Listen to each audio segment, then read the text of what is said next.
तथागत भगवान गौतम बुद्ध तसेच डॉक्टर बाबा साहेब आम्बेडकर इनको मेरा त्रिवार नमन। सभी गुरु आचार्य को नमन करते हुए ग्रंथ पठन शुरू करेंगे। आप सबका स्वागत है। गाथा। अशुभाणुपस्मि विहरतं इंद्रियेषु सुसंगतं भोजनमिज मत्तयो सधं आरद्ववीर्यं तंवे न पसैति मारो वातो सेलं वतबतं। अर्थ, जो व्यक्ति काम भोग में लीन नहीं रहता, जिसकी इंद्रियां उसके अधीन है, जिसे भोजन की सही मात्रा का ज्ञान है, जो आलसी नहीं है, मार उसे उसी प्रकार हिला नहीं सकता जैसे वायु एक चट्टान का कुछ बिगाड़ नहीं पाती। जो चट्टान की तरह है, मार जैसा तूफान उसका क्या बिगाड़ेगा। महाकाल चुल्लकाल की कथा। बुद्धा भिक्षु संघ के साथ आए, भोजनदान हुआ, अनुमोदन हुआ। शास्ता भिक्षु संघ के साथ चले गए। महाकाल के पत्नियों ने भी सोचा कि महाकाल को भी गृहस्थ बना लिया जाए। अतः शास्ता तथा भिक्षु संघ को भोजनदान के लिए एक बार फिर अगले दिन निमंत्रित किया गया। पर उस दिन पूर्व व्यवस्था देखने के लिए महाकाल को न भेजकर किसी अन्य भिक्षु को भेजा गया। उस भिक्षु ने वहां जाकर व्यवस्था देख ली।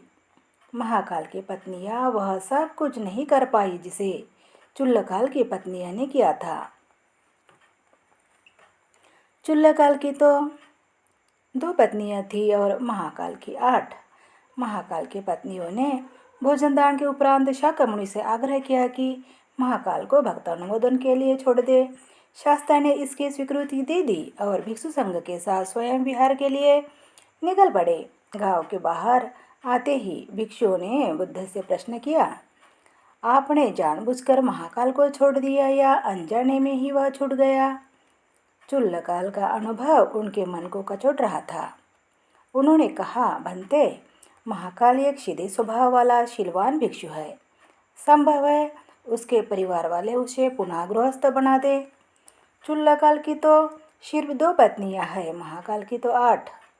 शाक्यमुनि ने रुककर भिक्षुओं को समझाया, तुम चुल्लकाल और महाकाल को एक जैसा मानकर गलती कर रहे हो। चुल्लकाल और महाकाल दोनों एक जैसे नहीं है। चुल्लकाल तो विहार में रहता हुआ भी सदैव गृहस्थ जीवन का ही चिंतन किया करता था। वह इस प्रकार व्यवहार करता था जैसे वह नदी के किनारे एक दुर्बल वृक्ष हो, जो जरा सी हवा के झोंके से उखड़कर गिर सकता है। दूसरी ओर महाकाल प्रज्ञा लेने के बाद गृहस्थ जीवन को एक बाधा के रूप में देखता रहा है। वह तो एक चट्टान की तरह है जिस पर किसी भी तूफान का कोई असर नहीं होता। उधर महाकाल की पत्नियां भी चुल्लकाल की पत्नियों की तरह पति के जीवन बदलने की कोशिश करने लगी। महाकाल ने तुरंत परिस्थिति की गंभीरता को भांप लिया। वे अपने वृद्धि बल से घर की छत तोड़कर बाहर निकल गए और गांव के बाहर वहां जा पहुँचे जहां भिक्षुगण शाक्यमुनि से उनके विषय में चर्चा कर रहे थे। आप सबका मंगल हो।